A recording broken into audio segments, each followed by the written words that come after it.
Welcome to 9 weeks at NESCAC Football Podcast alongside Dave Bagatelle, Chris Grace back with you.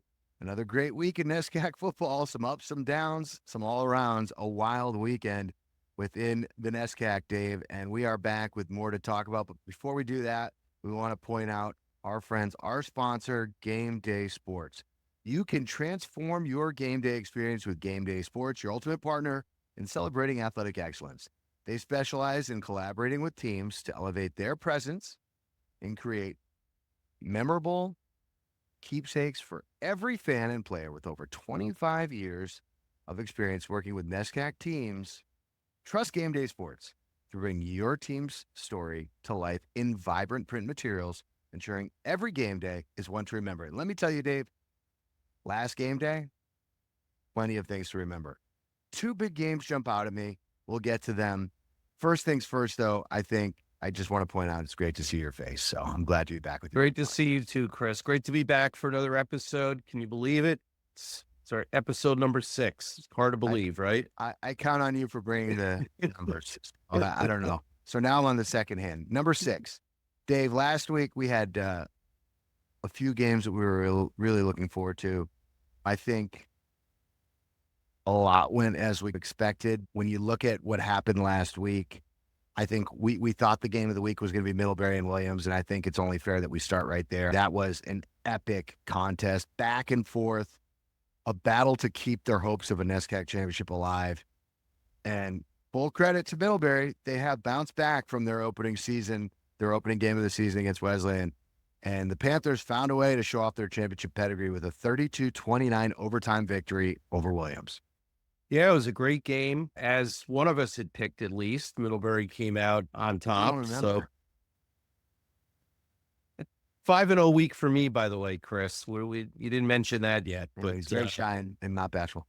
23-2 for the year, just for the record. But any event, yeah, it was a great game, and Middlebury ultimately prevailed. Game went into overtime, and Williams kicked the field goal to go up by 3, and then Middlebury punched it in for the walk-off victory. Great game all the way around. I think Williams is probably a year away. You can see that. I think they can win any week for the rest of the season, obviously, but I think they're building towards next year. But they look very strong. And as you mentioned, Middlebury, after an opening week loss to Wesleyan, they bounced back, and the team looks an awful lot like it did last year. They're winning a lot of close games, and they're pulling them out. We're going to talk later about the big game this week, but you want to talk about revenge and big games. You got Middlebury Trinity this week. That's a big one as well. So 2 tough ones in a row, and ultimately the home team prevailed. Middlebury pulled it out. Yeah, just look at the numbers. I want to take a moment to just point out, full credit to Middlebury and full credit to Brian Moran, who had a really tough start to his season. But it seemed like the second half of the Bowdoin game in week 2, he found something. He was 21 of 27 for 233 with a touchdown in this game. Very efficient. And this Middlebury team's going to rely on their running game, and they ran the ball 38 times for 165 yards. And they're going to rely on their experienced receivers, Patrick Jamin, 8 catches for 76 yards, Ethan Vichelle, 4 for 97. Those are really their go-to guys. And then obviously their defensive front has been known, and they continue to be a presence. Williams, very close, knocking on the door, competitive against Trinity, a hard-fought game, which they just fell short. I think we're going to hear more from Williams as the year goes on, but another quality win for Middlebury as they keep doing their thing. Really impressive stuff. Next game we want to touch on. Real quick. Look, Owen McHugh is having a great year as a quarterback for Williams. He's still young. He's a sophomore. He threw a couple picks there. that were, at the end of the day, really very costly that ended up, I believe, leading to Middlebury points there. Yeah, like you said, it was a great game between two really upper echelon NESCAC teams, and the home team ultimately prevailed. So last week we had Xander Zabrowski on our podcast as Trinity was preparing for Hamilton, and he was pretty diplomatic. But there was one moment where he said, we hope to put the game away in the first half and kind of roll through the second half. And as I'm broadcasting the Wesleyan game last week, I'm looking at the scores, and Hamilton was up 7-0 fairly late in the first half of this game. And I could be mistaken, but the Continentals hung around. It was 7-7 at halftime, so I'm not mistaken. So Yeah, it was 7-7 at halftime. Perhaps that was one of those careful what you wish for situations. But then Trinity settled into the game, and the Bandits improved to 5-0. Final score 31-7, not indicative maybe of the entire score, but Hamilton falls to 0-5. But you think about an 0-4 team taking on a 4-0 team and it being tied at halftime. Pretty remarkable, and speaks to the parity of the NESCAC. Yeah, Trinity seems to be doing this all year. They let teams hang around until the half, and then they come out and they make whatever adjustments. Kudos to the coaching staff for doing that. But you wonder if one of these weeks that's not going to come back to bite you against a better team. They seem to be able to do that against some of the lower echelon teams at NESCAC. Of course, they ended up winning 31-7, so they rattled off 24 unanswered points in the second half. But it was 7-7 at half. Xander had another Big game. huge day. He hasn't thrown an interception all year. 4 touchdowns, 269, 18 for 25. Big game for Xander. Yeah, he had a great day. And of course, they have the advantage playing at home. Very tough place to win. But kudos to Hamilton for being tied with Trinity, who's right now the best team in the conference. They're the number one ranked team, the only undefeated team. Of course, they're going to be heading up to Middlebury, as I said earlier, for a big game this weekend. I don't think Trinity can get away with that kind of stuff against Middlebury. They're going to have to play, finally. They haven't really done it yet this year, a full 4-quarter game. And Xander mentioned that on the podcast. They really needed to go out and prove they could do that. But Trinity had contributions from all over the field. They had a lot of guys that ran the ball, a lot of guys that caught the ball. And their defense, by the way, other than Wesleyan, the Trinity and Wesleyan's defense are by far and away the best two defenses in the league. They're right there, neck and neck. They're both ranked nationally in a lot of categories. That they saved the day against Hamilton. Yeah, and one thing I want to point out real quick, this is an indication on the strength of the NESCAC. Hamilton in back-to-back weeks has played Wesleyan and Trinity, and they were leading in the fourth quarter against Wesleyan, and they were tied at halftime against Trinity. And Hamilton is 0-5, and to my co-host is clearly the bottom-ranked team within this conference, that they're 0-5. It really speaks to just how competitive this league is, and I think Hamilton deserves a lot of credit because they've played some competitive games over the last few weeks. Yeah, I agree with that. I think part of that is some of those schools that are in that lower echelon don't necessarily have the depth that some of the upper echelon teams have. Trinity's rolling out. They're 3 or 4 deep at certain positions, and they get a breather, and the guys they're putting in their place are, instead of 1A, they're 1B, whereas Hamilton puts in a second or a third guy. They're just not at the same level. So I think that's part of it as well. Yeah, big win for Bowdoin. Biggest win in a while as they dominated Amherst. They jumped out early and never looked back. Polar Bears, who have been knocking on the door this year, get a big win as they take down the Amherst Mammoths. And we're going to talk to Amherst head coach Mills later on in the program. But this was a big win for Bowdoin, a statement win for the Polar Bears. Yeah, Bowdoin hasn't beaten Amherst in a long time. They haven't beaten Amherst up or down at Amherst in a really long time, 30, 40 years. Really big win. Amherst, I'm surprised. I'm not surprised that Bowdoin won. I'm surprised in the amount of points they scored because Amherst defense is decent, really good. Of course, we've talked about it on here before. Their offense is challenged. They had 7 points this week. You look at some of the stats. I think they had something like 1 yard, literally 1 yard rushing on 24 attempts, 178 yards of total offense. That's crazy. You're right. They had 24 rushes for 1 yard in the game. Now, it's a little skewed because their quarterback was sacked a bunch of times and he lost 35 yards. So that needs to be said. But yeah, it was a slog for Amherst offensively. Okay, so they had 36 yards if you don't net that out. So, I'm just kidding. They I trust your man. they've been really, their offense has been very challenged. I looked up something, Chris, really interesting. Amherst doesn't have a skill player in rushing or receiving in the top 15 of either category. They're really devoid of skill guys, at least statistically, and that comes to bear. Meanwhile, their defense can play with anybody in the league. Their defense, I don't know if they're quite at the Wesleyan Trinity level, but they're upper echelon defense, and they keep them in most games. We're going to talk about it later. It's going to be really interesting to see how they play against Colby because, frankly, both teams are very similar in a lot of ways. Decent defensively, a little challenged offensively. Yeah, but full credit to Bowdoin. Jumped out to a 35-0 lead in this one on the road. I mean, those things just don't happen very often in this league. So the Polar Bears deserve a ton of credit. They've been on the wrong end of some hard-fought games this year, and I'm sure they're enjoying the fruits of that performance. Another game we're touching on another night game in the NESCAC. It seems like this is becoming more regular. Tufts finding their way, 45-22 against Bates. Another impressive performance by Tufts. It seems like we see this every year. They lose a game or two earlier on in the year, and then they find their way, and that seems like what's happening for the Jumbos. Yeah, a couple things about this game. Michael Berluti, I think if you would have asked me preseason, would have been my preseason pick for Offensive Player of the Year. He's been decent. He hasn't been lights out like Xander has been. He's been okay.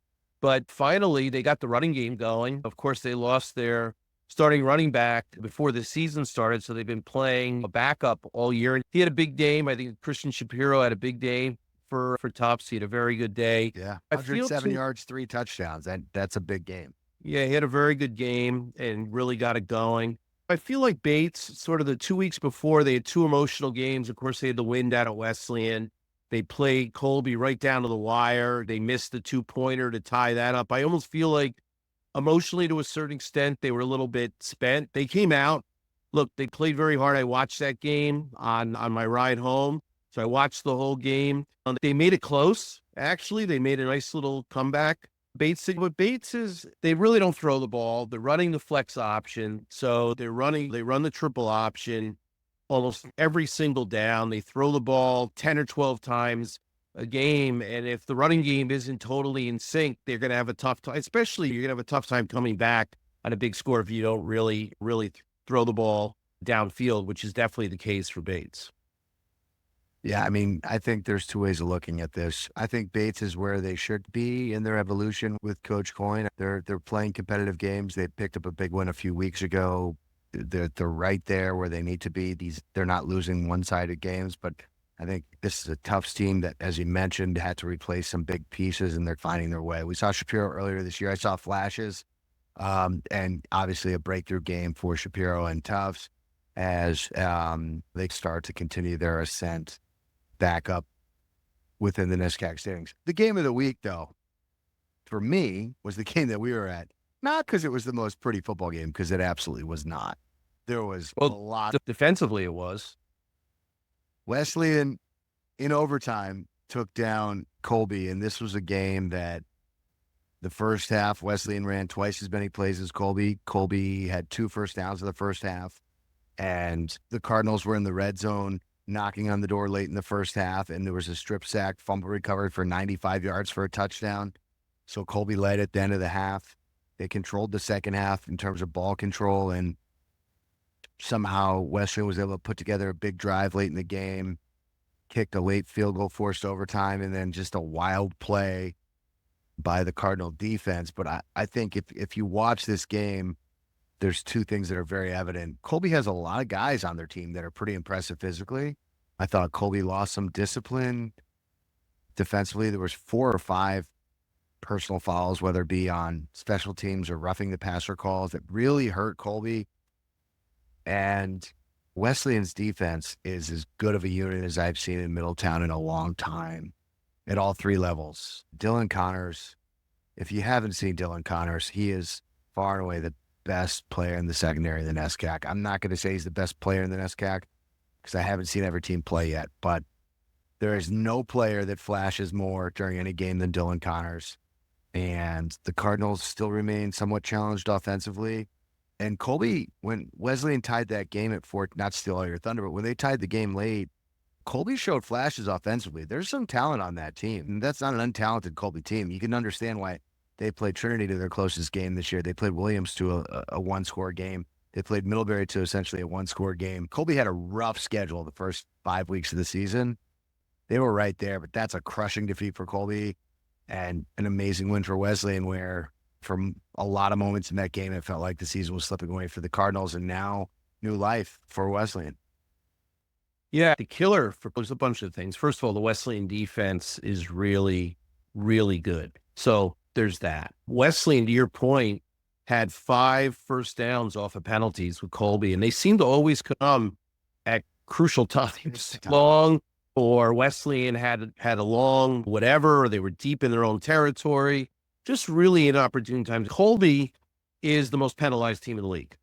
This isn't the first time it's happened. They play, in my mind, very unsurprising because Coach Cosgrove has a reputation of, he's got the experience. He's got a reputation of being, he had that reputation going back with Maine, being a very disciplined coach. So a little surprised by that. They have some, as to your point, they have some really good players on both sides of the ball. They definitely have some skilled players that can get things happening. Wesleyan played, in my mind, the point total may not have totally represented. Of course, 7 points was off of an offensive touchdown, but one of the more impressive efforts on both, not only containing the run, but also containing the pass. It just seemed like Colby really had nothing much going all day. And then at the end, they're driving down. They have the ball 1st and goal in the 6, and then strip sack. As you said, you don't see a walk-off touchdown on defense very often. Jake Edwards, 5th-year senior, was injured last year, didn't want to finish his career off of that kind of injury. I'm so happy for him, by the way, coming back and being able to score that touchdown. It was really amazing. The most amazing thing about that, I've said to you already, Chris, is that he outran Colby's starting tailback to the end zone, which was really amazing to me. So it was a really, really great win for Wesleyan. What's the saying? They took victory out of the victory out of the jaws of defeat. What is that? I don't know. Is that the saying goes? But they really, the defense really took that one. What I would say about the offense is clearly they have it in them. They've had some big games this year. Obviously, things were clicking in game 1 against Middlebury, so they clearly have it in them. It's just, and they move the ball between the 20s. They've had some problems, obviously, converting touchdowns in the red zone. I would say it's just consistency, and I would expect that coming up here, I think they're going to get their stuff together and have a big one this week up in Brunswick against Bowdoin. Yeah, I think. See how I can say this in the best way possible. There's a lot to like about this Wesleyan team, and I see flashes of things where I'm like, this could be a team that could win the NESCAC. That's a championship level defense. But you have to be championship level in all phases of the game. And yes, there are flashes offensively where you see things that you're like, okay, this could work, but they still have not found a continuity offensively. And until they're able to figure out an identity, you're leaning on basically what happened last week, which you just can't lean on that to happen. You can't expect your defense to hold a team to 2 first downs in the first half. Or like even in the Bates game, the game that Wesleyan lost, at one point Bates had 3 touchdowns and 2 first downs. So, like, those are crazy stats. But, yeah, the skill players are there for Wesleyan. Listen, my takeaway was that the Wesleyan defense was astonishing in do-or-die situations. In the first half of the game, which we didn't even talk on, Colby was the recipient of a fumbled punt snap that went 40 yards it was very windy, went over the punter's head from about the 40-yard line, went all the way back to the 8-yard line, and Colby took over from the Wesleyan 8-yard line, came away with 0 points. And then there was a ill-advised interception. They took over at the 20-yard line and came away with 0 points. So the Wesleyan Cardinal defense shut down Colby with the exception of one drive the entire game, but they still needed to rely upon a last-second field goal and a wild play defensively. So there's some things for Wesleyan to clean up. But listen, at the end of the day, there's only 2 teams in the NESCAC that control their destiny. Three, by the way. Last week you said 2. Yeah. There's 3. You forgot It's about 3. It's Middlebury too. I Yep. know. And we'll know. We'll talk about it on the other side. We'll know more after this week. But I think this is a very interesting week because this is a Bowdoin team that shows up to play every week. We talked to Coy Price. They're not afraid of Wesleyan. They love playing at home. This is a game, if Wesleyan is serious about being NESCAC, and I hope those Cardinal fans that are listening or watching this take this in. If they're serious about winning an NESCAC championship, they've got to go to Maine and establish themselves because their defense isn't going anywhere, but the offense has to take care of the football, and they have enough skill players. If they do that, they're going to be in a good position. But, just this game and the Bates game, if you turn the ball over, this league is balanced enough. Any team can beat you on any day. And they got away with it against Hamilton in spite of turnovers, and they got away with it against Colby. They didn't get away with it against Bates. That's 3 games in a row for Wesleyan where they have struggled in terms of taking care of the football and their unforced errors. My takeaway is heck of an effort by the Cardinal defense, but a lot that needs to be cleaned up on the offensive side of the ball if they're going to be taking on Trinity in the last week of the season with everything to play for. Yeah, just 2 final points for me on that game is to your point of how well Wesleyan has done in the red zone. I think they've only allowed 50% of the attempts in the end zone to score, which is really just an incredible percentage. And they're far and away the tops in the NESCAC defensively in that department. And then also just hats off to Gage Hammond he kicked 3 field goals. He converted that field goal in the win. As you were there, Chris, it was a pretty big win. It was a crosswind, not an easy kick. It was blowing towards the east, and he had to aim it at the right goalpost, and he'd curve it back in, like my drives, what I do on the tee. And so it was really good, and he punted really well too. So he did a nice job on Saturday. Of course, the one punt that the snap was sailed over his head. It was not his fault. He would have needed to be about 6'10" to catch the ball, but great job by him. Yeah, there was obviously the snap issue. There was a block punt as well. There was quite a few fumbles. So I think there was a collective sigh of relief for all the Cardinals fans in attendance. Not that you would be one of them, but if you were one of them, you would have had a sigh of relief last Saturday. But listen, they don't count how you get there. They just count that you get there. Everything to W play for. is a W is a W. So That's right. And you can't spell Wesleyan without a W. 3 teams in the NESCAC that control their own destiny. Williams falling to Middlebury last week, now on the outside looking in, is going to need a bunch of help. There's plenty to look forward to. We'll preview all that for you as we get ready for week 6. That's right. We're already at 6. Unbelievable. Back with more 9 Weeks in NESCAC Football Podcast. Welcome back to 9 Weeks in NESCAC Football Podcast alongside Dave Bagatelle, Chris Grace back with you. It is our pleasure to welcome Wesleyan football senior linebacker, leading tackler, dominant force in the middle of the Wesleyan defense, Ben Carbeau. Not just a football player, but an entrepreneur. Ben, we are super pumped to have you on our podcast coming off of an exhilarating performance by your defense and a victory from the grasps of defeat. What a win, and what a season you guys are having. 4-1, everything to play for. You got to be pretty excited right now as a senior in Middletown. Yeah, absolutely. Thank you guys for having me on. Excited to be here. Certainly was a great win last Saturday, and we're really excited to keep things rolling this week up at Bowdoin. So, Ben, just looking at the stats, and I've noticed following your career, last year was a big year for you. You really took over the role and had a big season, but this year you jumped in and even expanded on that. You've got 6.5 tackles for loss. You're leading the team in tackles. What I've noticed is you're as sure of a tackler as ever. Speak about when you got your opportunity, where your headspace was at, and how because you can go to college at any level and you could be there for 4 years. You might not ever get an opportunity because there's great guys in front of you. And that was your situation for the first few years. But talk about that moment where you got your opportunity and how you run with it. Yeah, got an opportunity to play sophomore year, and there's certainly some adjustments. You got to adjust to the pace of play, the new scheme, all that. I think our coaches do a really great job of preparing guys from the time they're freshmen to whenever they have their chance to be on the field. So when guys get that opportunity, they're ready physically, they're ready mentally. And so I think just preparation week in and week out has been a big part of our entire defense.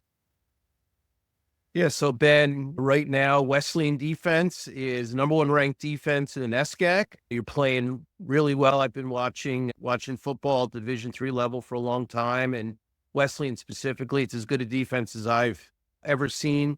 Did you have a sense that was going to be the way it was going to be coming into the season? Obviously, a lot of returning players, but last year it was a little bit up and down. Still good. It had its moments, but this year, just off the charts. How do you feel about that? Yeah, I think coming into this year, we knew we were going to have a solid unit. We had a lot of guys coming back and a lot of experience at all three levels, and that really helps. I think another big piece of how our defense been able to succeed this year has been it being our third year in Coach Sheeks' scheme. All that stuff really helps. Guys are comfortable in their assignments. We're able to play fast on Saturday. So yeah, I think it's a mixture of a lot of talented guys and then some great experience.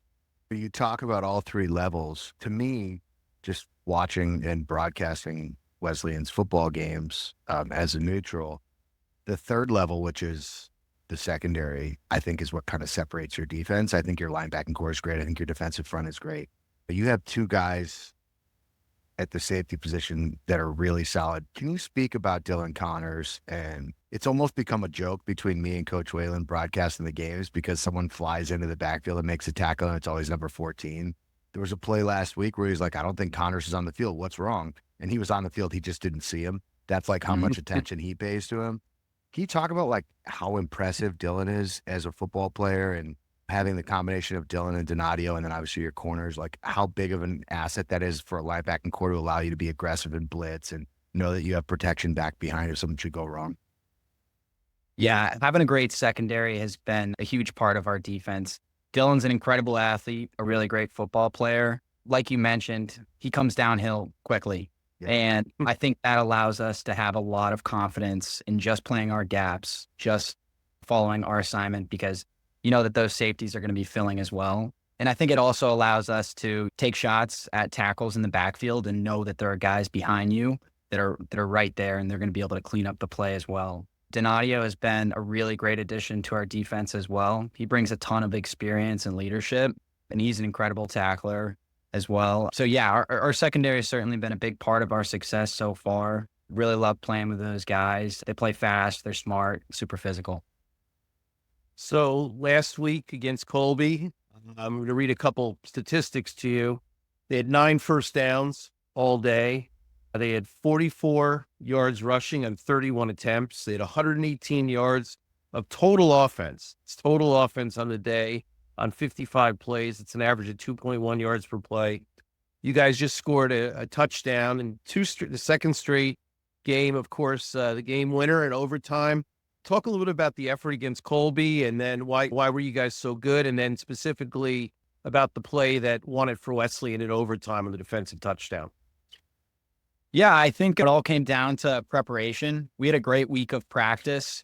Coaching staff really just put us in a great position where we were prepared for certain situations. We knew where we had to be. So I think throughout the game, we executed really well. We were great on third down and really able to shut down the run, which was a huge part of the game plan for us. And then at the end of the game, we had been preparing for a situation down in the red zone like that. So when we were put in that situation, we were ready for it. Coaches made a great call, and it was just really great to see Jason Villano and Jake Edwards play really fast and really confident in that situation. Those guys didn't hesitate. Jason made a great hit on the quarterback, and then Jake was off. So just a really great culmination of us being prepared for the situation and then those guys getting after it and making a big play. The coolest thing for me on that play, and I watched the replay many times, was their tailback, number 0, trying to catch Jake, and he couldn't catch Jake from behind. It was awesome to see him out running it came, a knee injury last year, and the guy couldn't catch him. It was just pretty cool to see. Yeah, absolutely. We always joke around with Jake saying, look slow on film. That was a great shot of him there. He looked like he was moving, and Will Orso was running down the field making a block. So yeah, it was great for that front 7 to be moving down the field like that. And just a really quick follow-up. I know, of course, you got a couple of folks on your side with a little bit of Colby pedigree, right? You got Coach Sheeks was a D coordinator there for a long time. And, of course, Nick Donadio transferred from Colby, an all-league player at Colby, and now he's doing it for Wesleyan. Did that make this a little bit more of a special day for you guys? Yeah, I think that there are a lot of factors that make certain games intense in different ways. I think that Colby also beat us last year in overtime. Yeah. That played a big role in us really wanting to get that game and to get that one back. There are a lot of factors. Obviously, each week in the NESCAC is super important. You want to win every single one, but lots of different dynamics at play for sure. You go back to that play, and what I thought was very interesting was that when you play sports and you play football, there's very few opportunities for a culminating play, a walk-off play, if you will. You have the kicker that makes a field goal. You have the offense having the ball in overtime down by 3. There's almost no plays on the defensive side of the ball where it's like the game ends on defense, right? So much so that the following morning, not to get too deep, I have a call with my dad and my uncles and stuff every Sunday morning, and we just chop it up. It's great. And I was telling him, I was like, there was this crazy play, you won't believe it. And my dad said to me, did everyone run off the field? Did everyone run off like to the drill field or whatever is what he was saying. Speak about being behind the play and like just what that, because you're never, ever, you could play 1,000 football games. You're never, ever going to have, as a purely defensive player, you're never, ever going to have that experience ever again. What was that like as you were like Ray Knight gliding towards home plate in the 86 World Series? What was that feeling like for you following behind the play? Yeah, it was special. There was a little bit of disbelief. Like, wow, like the game's going to end like this, but just a really cool moment. I think what was great is like Jake gets into the end zone and then the whole team is down there. Everyone's celebrating together. So that was just a really cool moment for everyone. Obviously, Jake, he's a 5th year. He's done a lot for this program, came back for his 5th year, and means so much to this defense. It was also really great to see him have that big play at the end of the game. I'm sure that's something he's going to remember forever. And real quick, one more quick follow-up. You guys have had a great season so far in terms of record. Obviously, you had a disappointing game against Bates. You found some momentum now with back-to-back come-from-behind wins. What would you say are the keys for you guys as you travel for a difficult road trip heading to Bowdoin? And Dave and I will talk about this throughout the podcast as we preview next week's game. But what would you say your singular focus is to avoid the trap that you guys have seemingly fallen into in the last few weeks and getting behind in a game? What has the focus been at practice this week to try to avoid that against a Bowdoin team that really could present some problems for a lot of teams? Yeah, absolutely. Bowdoin's a tough team, and they've always played us hard. We've always had close games with them. So I think that the mindset this week is just to have great focus, be prepared to really set a tone early in the game as a defense. That's something that we're always striving for each game, is to set the level of physicality early on in the game. For us, we're trying not to focus on the travel, not focus on last week or the next week, but really just have great focus as a defense and just focus on executing, because Bowdoin's got a lot of playmakers. So we just got to do our job. Yeah, I'm excited for the game this week. It's a great setting up there. Are you going there. to be at the game? I'm thinking about going. I don't know. You're neutral, though. I am, but I like to go around the NESCAC and just check out different games. Different balance. Yeah, check out the local food and whatnot. But so, Ben, another kind of unique thing about you is, in addition to being a great student athlete, and you're going to be graduating this year, you're also an entrepreneur.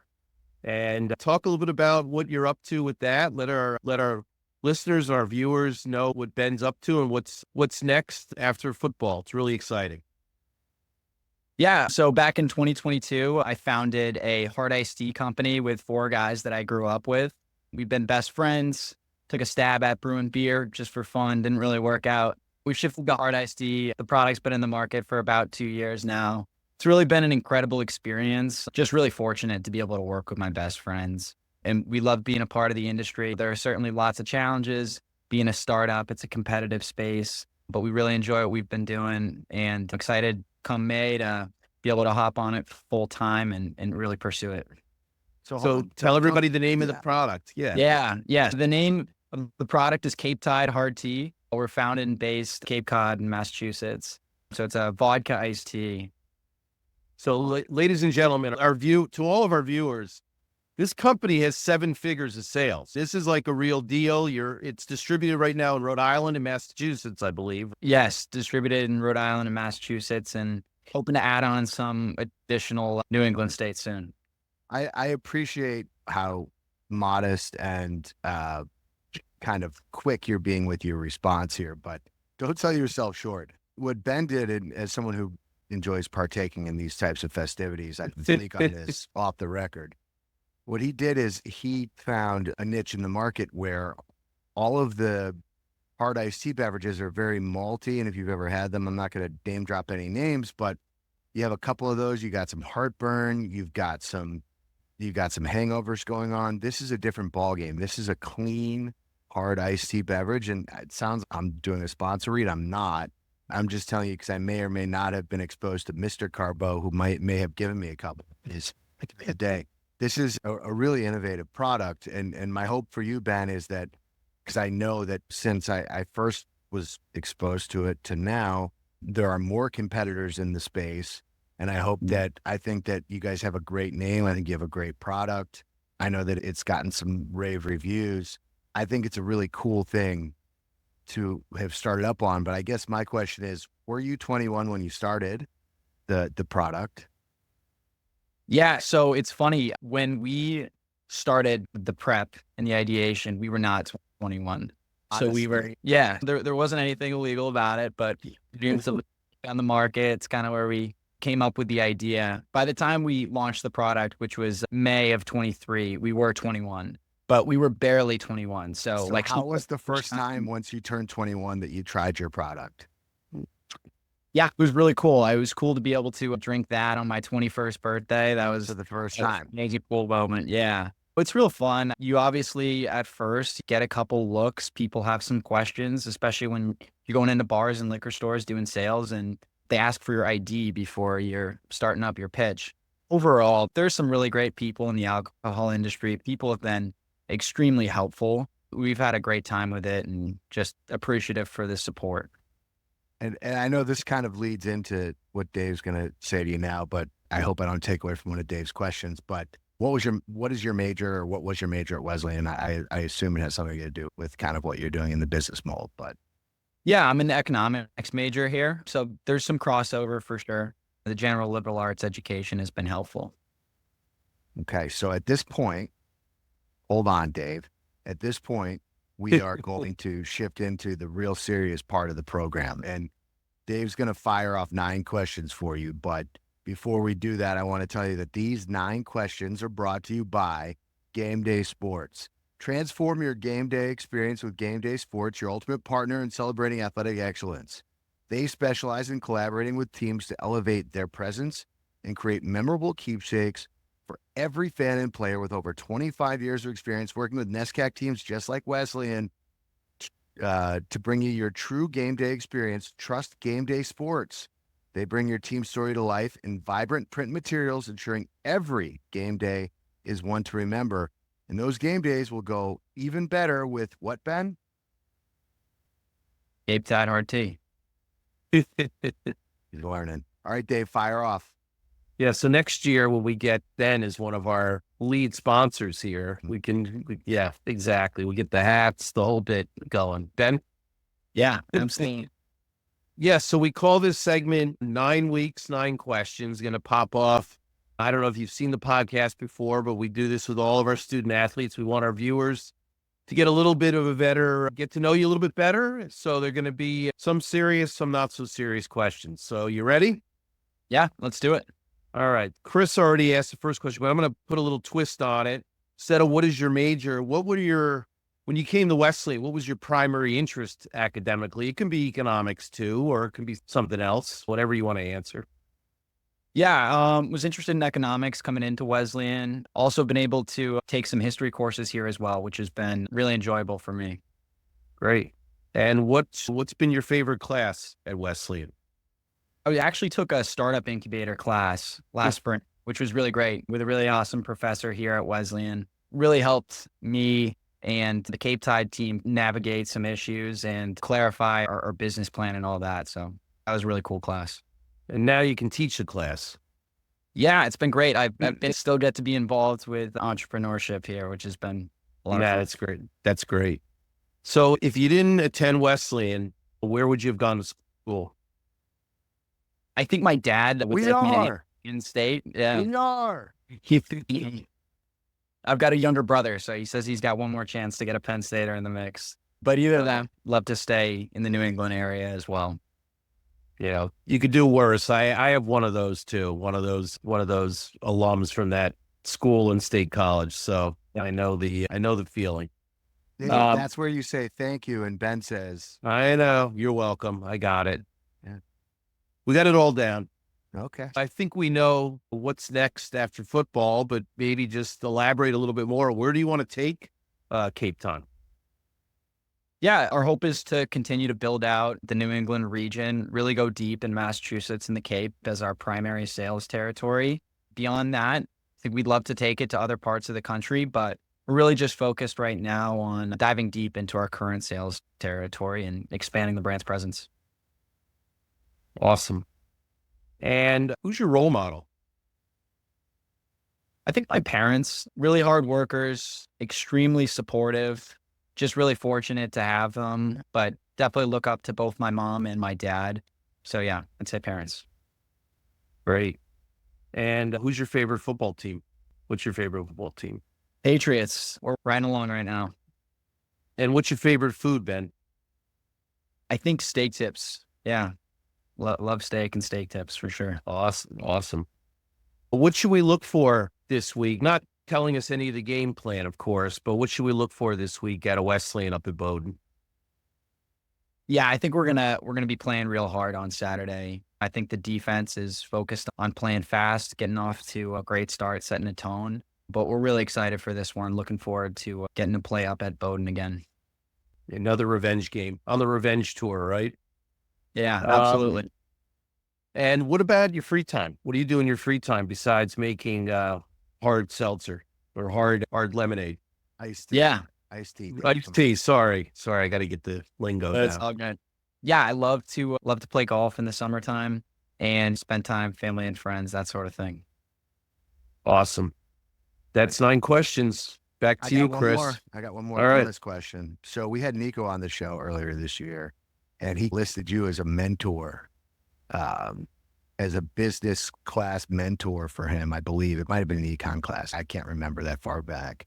Can you speak about, your role, not just in that sense, but like the defense at Wesleyan's role for mentoring the offense to try to create a tone this week? Do you guys feel like, as dominant as you guys have been, and with as much talent as the offense has, just to get them to relax and understand the capabilities that they have, like you guys are putting them in really good positions to be successful, try to create a sense, like what is the tone like between the defense and the offense right now? I'm sure it's positive, but what have the vibes been like?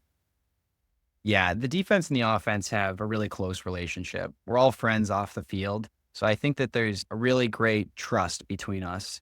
And we know that both sides of the ball are going to be able to pick each other up, and we're able to feed off both of each other's energy. I think we both have a lot of confidence in each other, and there's great cohesion. I don't think either one of us feels like we have to rely on one or the other. Really feel like we can move in one direction.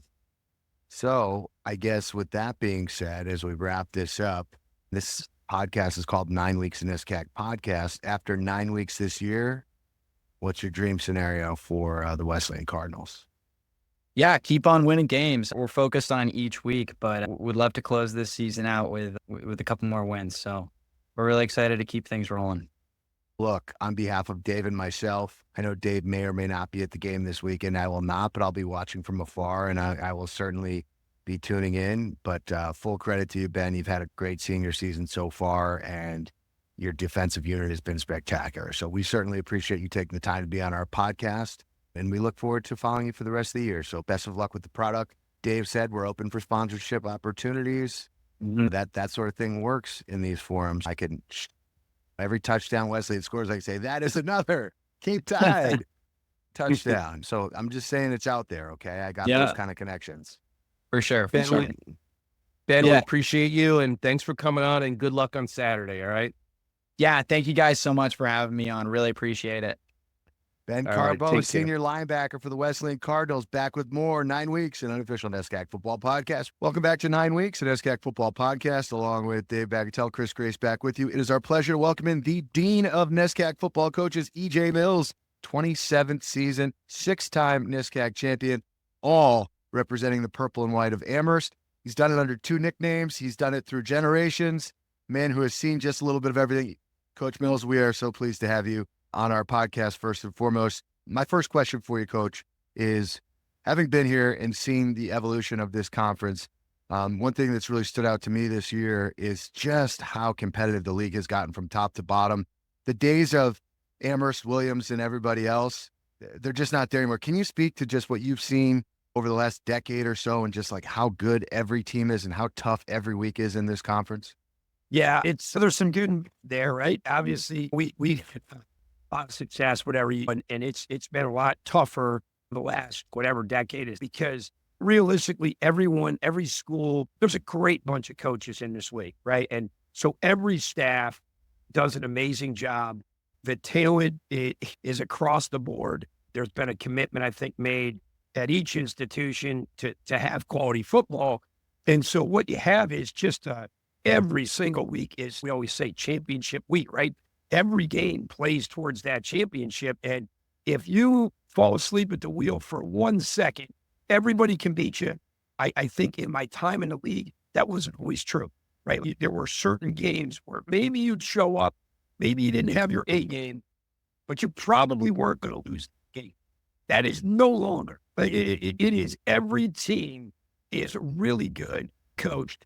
And if you don't come ready to go, you're going to get beat. And so it is a real challenge. They said that about the Ivy League for a long time, but we got 10 teams, 9 straight weeks.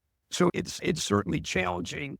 And yet, as much as maybe we haven't had as much success, it's good for football. It's good for a NESCAC. And I do embrace that. Yeah, the league is great. What do you think the biggest reasons for that? Was it COVID? Is it just the commitment of the schools? What do you think how did we get there? I think I've been saying, Mike, when you talk to your administration, when you talk about the things, to me, success in football is staffing and admission at our places, right? You need to be able to recruit and get kids into school that are going to make you competitive. And you have to have excellent coaches, right? You have to make an investment where you have a good staff, you have some continuity within your staff. And that's what's happened. Every school has full-time coaches that there's a continuity, and teams have made a commitment in a mission. And so if you don't do those things, you're gonna slip.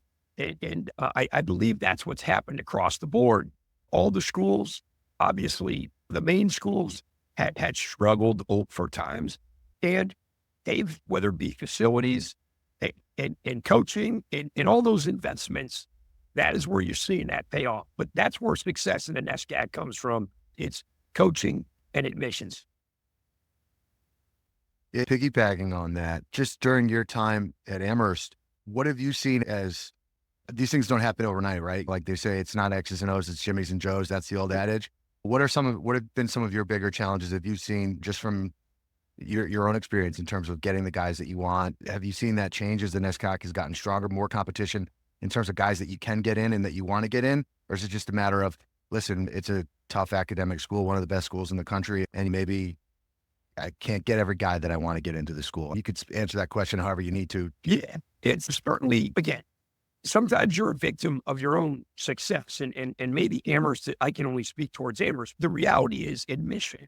We're one of the few leagues in the country where the presidents weigh in on admission and there's policy and things.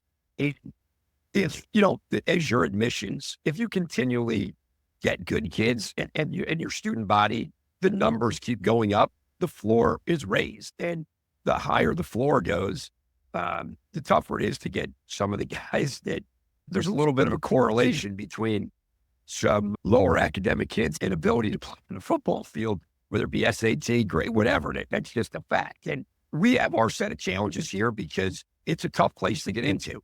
And we're always trying to navigate those waters. And then in addition, you got your Colby built a $300 million facility. Obviously, when Wales went to Wesleyan, things changed, right? Mike Roth brought him there for a reason.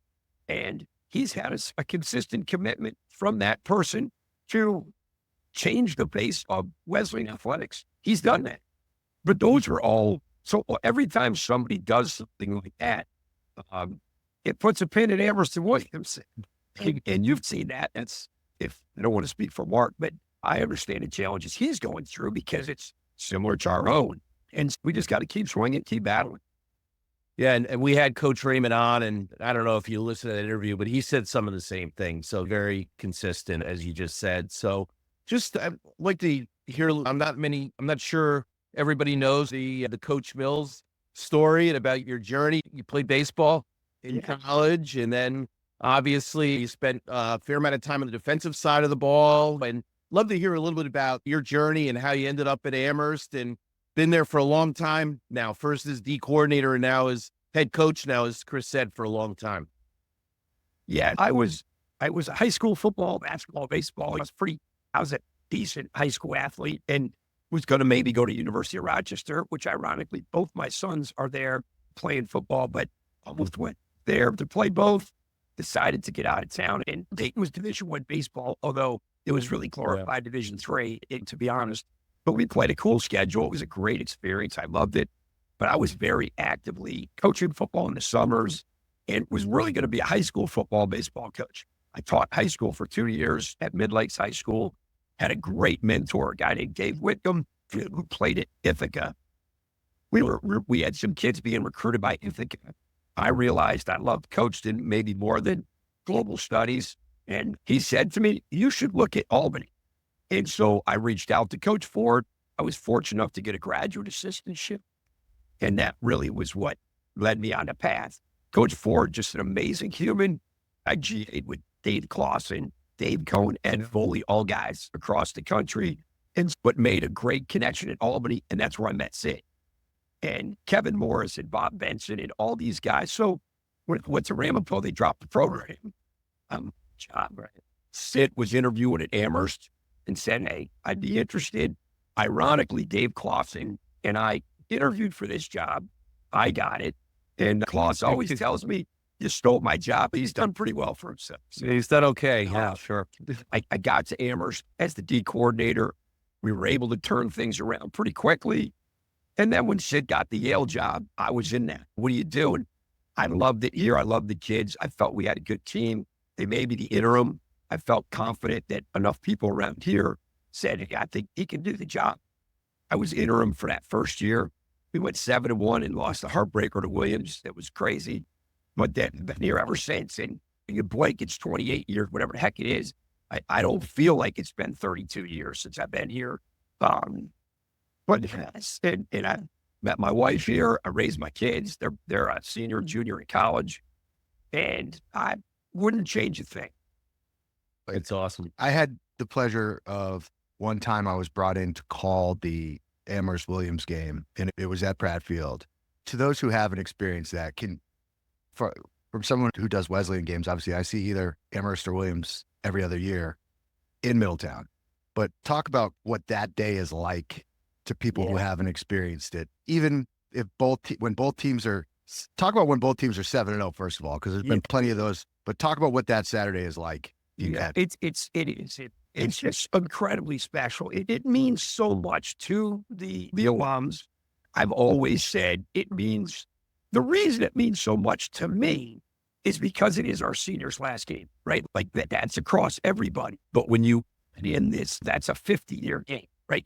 Like they're going to live and die with that thing. And so it starts with the emails and the texts, and you get the things from the older alums and how they lost to Williams. And I think it's like a lot of rivalry games, but the history is neat.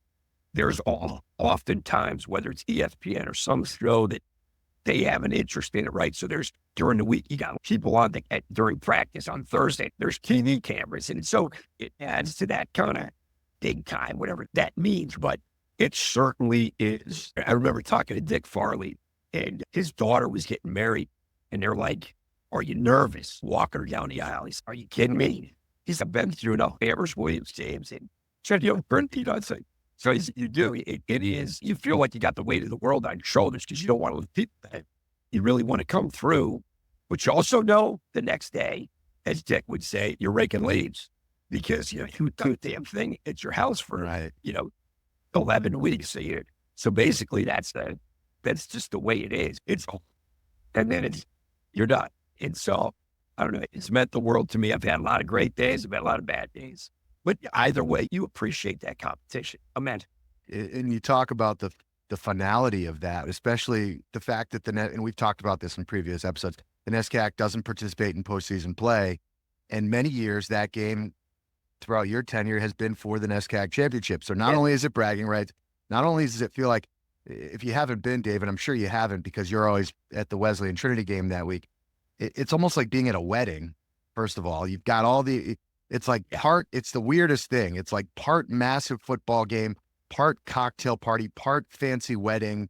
Feels like you're like a political fundraiser. It's like all those things wrapped in one, but then you're playing for a NESCAC championship and then boom, your players are never going to play. You got guys who are never going to play football ever again. It's got to be just a really surreal experience. Yeah, it is. It was funny. I got an email. A bunch of guys travel around the world going to football games. There's a bunch of guys from Texas, and they wanted to come to an Amherst Williams game. So last year they came, and they just wrote an email that was incredible because they just felt like they'd been all over to every big time game, but they were like, he said it was welcoming. He goes, it was like a cocktail party. He goes, we walked around, we were invited into every tent. He goes, both Amherst and Williams were gracious. He goes, the football game was phenomenal. He goes, it didn't cost us a cent. He goes, the parking was right there. He just said, he goes, what an experience. And so that was cool to see that these guys that go to all these SEC and Big Ten and all these games, they just were like, it's every bit as cool. But I think you hit on the tell, you get a bunch of alums walking around, and it is like a fundraiser too, because our alumni offices are absolutely got the payouts, and because it's been built up on campus too as being a central theme, it's a big deal, and it's fun to be a part of.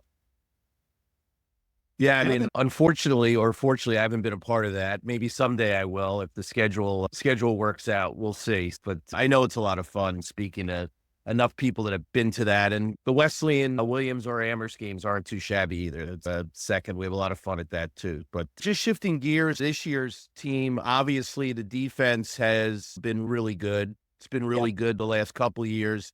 No surprise. You're a defensive guy. The offense has struggled a little bit. You just talk a little bit about 24 team, and you've got another big game coming up this week. They're all big games, as you said earlier, but Colby's tough, having just seen them play last week. They play not too dissimilar from Amherst, very good defensively. They got some good players there. They've got a couple skilled guys on offense. Pretty good team, obviously well coached with Coach Cosgrove. Just like to hear your assessment of the 24 team so far.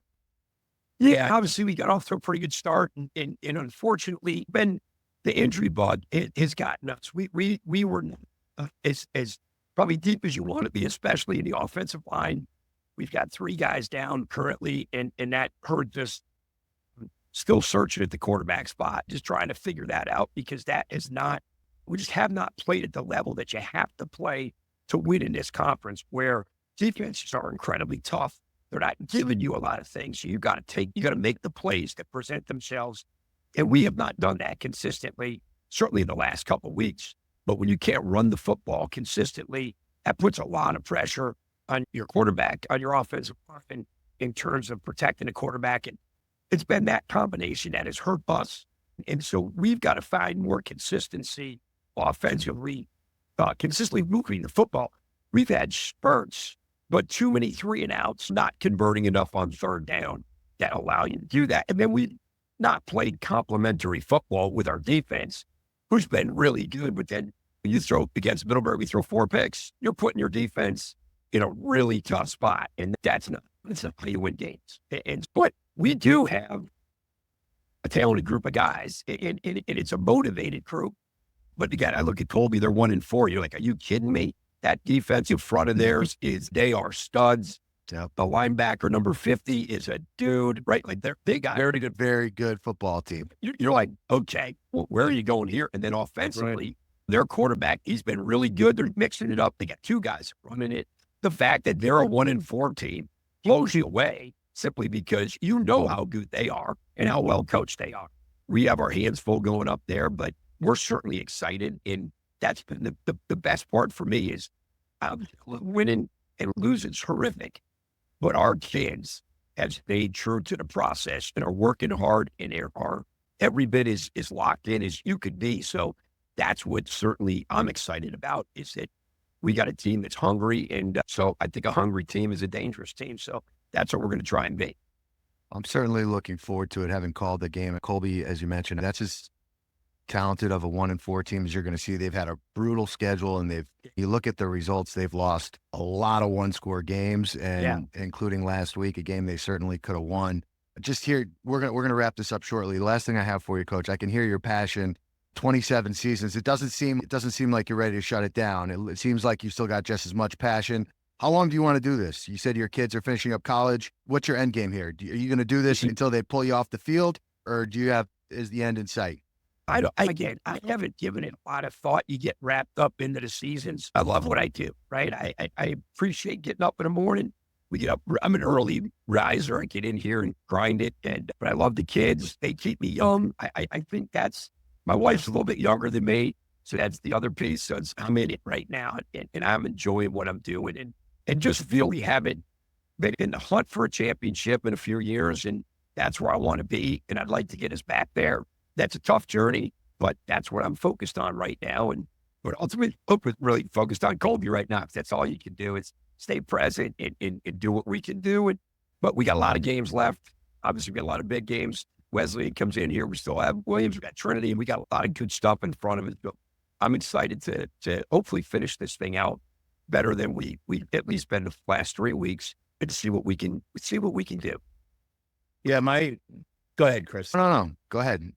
I was going to say my last question for me, and we try to ask all the coaches this question. There's a lot of potential changes out there, whether it be roster limits, adding a 10th game at a conference, getting into the playoffs. You could magically change one of those things, and maybe it's none of the above, or maybe it's something else. What would you like to see change? Obviously, the 9th game was a big change. Yeah, that was huge. I'm hoping we can tweak the roster. I'd love for it to expand on some level, whether it's 83, 85, something, because nobody likes cutting anybody. And you have to recruit close to 25 kids a year if you're going to have a quality group of kids. But obviously, you add that up, those numbers are way more than 75, and you have some attrition. But I don't believe in cutting kids that are doing all the things that they should be doing and are on your campus already. So I'm hoping we can tweak that. I think we're going to get the NCAA because it's a layup. It's only going to be one team. It's how far we can go. Who knows, right? I think a good NESCAC team can win a couple games in the NCAA. I don't know if we can go the distance playing those teams that are crazy, Mount Unions and things. North Central, yeah. Yeah, you're right. But so I think they might relent there because it's going to be one team and it might be 1 or 2 weeks. And all these other teams, our soccer team plays into December every year. I've never been focused on the NCAA, and part of it is we have Amherst Williams, and that's been that final deal. But I'd like to see the growth because I think it makes sense for the kids. And there's no real reason we don't go other than the tradition. We don't go. That's kind of garbage to me. And all the other teams have moved on. Those are some of the things. It'd be cool to play out of conference somewhere because you just don't. You never know. But I know we have a quality league. I know that. And I tell my kids, I'd like to play Rochester is what I'd like to do. They're having a nice year right now. Having lived there for 12 years growing up and going to a lot of U of R games, be careful what you wish for in November there, Coach. Ain't cold. It's my hometown too. So I know it well. So. Yeah, there you go. Best of luck to the Yellow Jackets. Best of luck to, obviously, it's still hard to say, to the Mammoth this weekend. And Coach, we can't say enough. We appreciate you taking the time. We look forward to, I know Dave will see you in a couple weeks. I look forward to following from afar, and we certainly have appreciated you taking the time in a busy week because I know you're prepping and getting that last prep in, so we certainly appreciate it. Yeah, we appreciate you, Coach. And I think Wales was on last week. Right? That's a tough act to follow always because he's just he's a tough act. But I certainly appreciate the things you guys do to bring that interest to NESCAC. And it's, you guys do a great job. So it's greatly appreciated. And it's my pleasure and honor to be on. So thanks very much, guys. Thanks, Thank you Coach. very much, Coach. That is Coach E.J. Mills, Amherst head coach, as they get ready to take on the Colby Mules this Saturday. We're going to take a quick break. We'll be back. Dave and I will preview this week's games, including Amherst and Colby. Who will Dave pick? You got to stick around to find out. More 9 Weeks in NESCAC right after this. Welcome back to 9 Weeks in NESCAC Football Podcast alongside Dave Bagatelle, Chris Grace back with you. It is that time as the NESCAC man makes his picks for week number 6. Dave, been on a little heater here, not one to toot your own horn, but I will. You've only gotten 2 games wrong, and with Wesleyan having just 1 defeat, that means you've really only gotten 1 game wrong, because we all know that you pick Wesleyan every week no matter what. We look at this schedule, I think it's a good game to start with. Just piggybacking off of our interview with Coach Mills, Amherst and Colby, I think it's a really interesting game. Having seen Colby last week, this is a Colby team. Their record does not indicate how talented they are. They have a talented running back. They have multiple talented receivers and tight ends, quarterback who can get the ball out quickly, throws a pretty accurate football, and a defense that flies all over the place. They've just struggled, I think, with some untimely penalties and some missed opportunities. Is this a chance for Colby to pick up their 2nd win of the year at home in Maine? You tell me. But yeah, I think, I think it's going to be a very low scoring game. Both teams have very good defenses. I think Colby's got a little bit more skill on the offensive side of the football. I'm going to go with the home team here, Chris. I think Colby wins by 3 or 4, something like that. 10-7, 13-10. Very low scoring game, but I'm going to go with the home team. I'm going to go with Colby in this one, Chris. Yeah, I think if you look at the trajectory of the way these two teams have been playing, it's been a struggle for Amherst after starting the year 2-0, and Colby very easily could be 3-2, 4-1 if you look at the results. It's really crazy. I think the key to this game, though, is how Colby reacts to yet another just devastating defeat, right? Because you know this, you get knocked down, you get back up, you get knocked down, you get back up. At some point, do those players start pointing at each other? Hey, you cost us with a stupid penalty, or hey, that was a missed opportunity. Or do they use this as an opportunity to really jumpstart their season? Only one way to find out, but I think it's certainly going to be a very competitive game. Next up, team coming off of a very tough defeat. Williams will host Bates. Bates with just the 1 win, but it was a big win on the road against Wesleyan. They will try to get back on track against a Williams team that has really been close, but they have lost to the 2 best teams on their schedule. Great opportunity for Williams to pick up their 4th win of the year. How do you see this going in Williamstown? So it's a long trip. This game is somewhat of a meaningful game. They're all meaningful, but a meaningful game for Coach Coyne. Of course, he spent his first 2 years at Williams before he transferred to Wesleyan. He's always done very well against Williams. When he was a coach at Wesleyan, he had a lot of success as a coach there.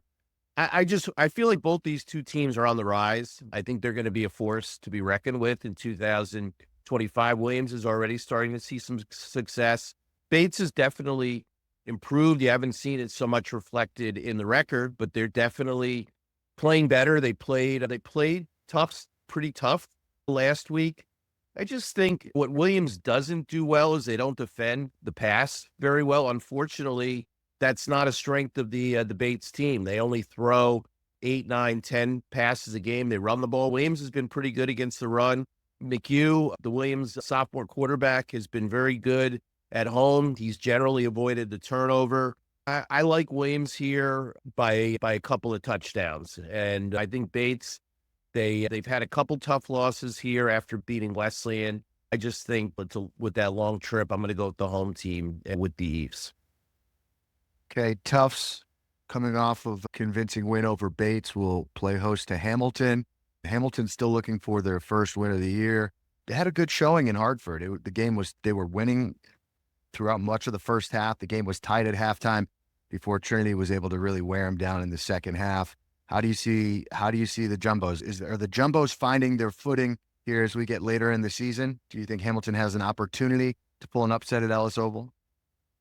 Yeah, Hamilton, they've only scored more than 7 points once in a game all year. So they've struggled offensively. I think this is a depth thing. Their roster is a little bit smaller than some of the other teams, certainly smaller than Tufts. Michael Berluti has been okay. He hasn't been spectacular. I think he was my preseason pick for Offensive Player of the Year. I think he's been adequate, but he hasn't been spectacular. So Hamilton does not defend the pass. I think they're last in the NESCAC in pass defense. I think this is Tufts' coming out party from a passing standpoint. I think they're going to throw early and often. I think they're going to win this game pretty handedly at home. They play very well at home. Hamilton's usually not great on the road. I'm looking at a big Tufts win, 3-4 touchdowns at least. Okay, now I have a feeling that you're going to be in Brunswick, Maine at 1 p.m. on Saturday. But for those who won't be there, Bowdoin coming off of a big victory, their biggest victory in a while, as they dominated Amherst last week. They will play host to Wesleyan. It's a Bowdoin team that has beaten Wesleyan in the past at home. It's also a Bowdoin team that last year, in many ways, should have beaten Wesleyan in Middletown, but found a way to turn what looked like a victory into a defeat, in spite of really dominating big portions of that football game. It's an interesting matchup because the way that Bowdoin plays is very similar defensively to teams that have given the Cardinals a little bit of trouble. They're going to bring a lot of pressure. They're going to really create kind of a muddy box, if you will. It's a tricky matchup for Wesleyan. It's a Cardinal team that has leaned heavily on their defense and has struggled to find consistency offensively. Wesleyan coming off of 2 straight really tight and tricky games against Hamilton and against Colby. How do you see this one going, Dave? Yes, Bowdoin plays that high pressure, all gas, no break defense. They've been susceptible to the big play, as you would expect. They get a ton of sacks, but they've been susceptible to big plays. I think the biggest difference between this year and last year is Bowdoin lost a lot of those skill guys on offense, including their quarterback. Now they're rotating 2 quarterbacks, and of course the old adage is, you play 2 quarterbacks, you have no quarterbacks. I think that Wesleyan's defense is right there with the best in the league. Wesleyan and Trinity, by far the best 2 defenses in the league so far. Wesleyan is nationally ranked in a number of different categories. They played some good offenses too. It isn't like they haven't played anybody. So I think Bowdoin's going to be very challenged to score a lot of points in this game. They have struggled offensively. I don't think Wesleyan's going to need to score a lot of points. I think Wesleyan gets another defensive touchdown in this one. They've had, I think, 2 in the last 2 weeks. Bowdoin, by the way, has scored, I think their defense has scored the last 3 weeks. So I'm looking at, and look, I think Wesleyan has some skill guys on offense who can convert that big play. Certainly Chase Wilson, they have an experienced quarterback in Nico Candido. They have some injuries, no question, but everybody has injuries at this point in the season, as we heard from Coach Mills at Amherst is banged up as well. But I think Wesleyan gets the win up there. The Wesleyan Revenge Tour continues. This game means a lot to Wesleyan on a number of fronts. One, as you said, they lost 2 years ago up there, but also Wesleyan very much in the hunt for a league championship. They've got to keep it going 1 game at a time. So this is a hugely important game, and they don't want to look past this one before they get to the meat of the schedule. Obviously, Amherst, Williams, and Trinity still to come on the Wesleyan schedule, 3 biggest games of their season. So they're going to focus on this week's game. I think Wesleyan wins by 10 points. Okay, a confident Dave Bagatelle thinks that Wesleyan wins this one by 10. I think this is going to sound overly simplistic, but this is a very simple key to this game. If Wesleyan turns the ball over 1 time or less, they're going to win this football game. And if they struggle and they create opportunities, this is a Bowdoin defense that can force the issue. You talk about them scoring on defense. Wesleyan has really only had 1 game this year that they have played from in front. And when you have a defense that like the Cardinal defense does. If they can get in front, they have the potential to blow any team out, but they're not built to play from behind. So I think that's the key to this game. We'll see what happens on Saturday at 1 p.m. in Brunswick, Maine. The last game of the week, our game of the week, and it is a big one. Last year's co-NESCAC champions meet up 1 p.m. in Middlebury. Also something to note, all 5 games start at 1 p.m. this Saturday, which I think is the first time all year that there hasn't been a night game or even a 2 p.m. start time. So that'll create some interesting watching on Saturday. Last year, Middlebury handed Trinity their only defeat. This year, Trinity comes in perfect 5-0, getting spectacular quarterback play from our guest last week, Xander Zabrowski. Really just week in, week out, just putting up just spectacular numbers.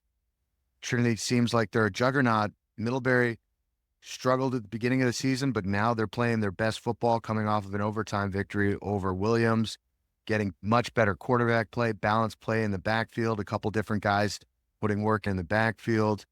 But I think this really just comes down to matchup, Dave. On paper, obviously Trinity should be a big favorite, but for whatever reason, Middlebury plays Trinity very tough.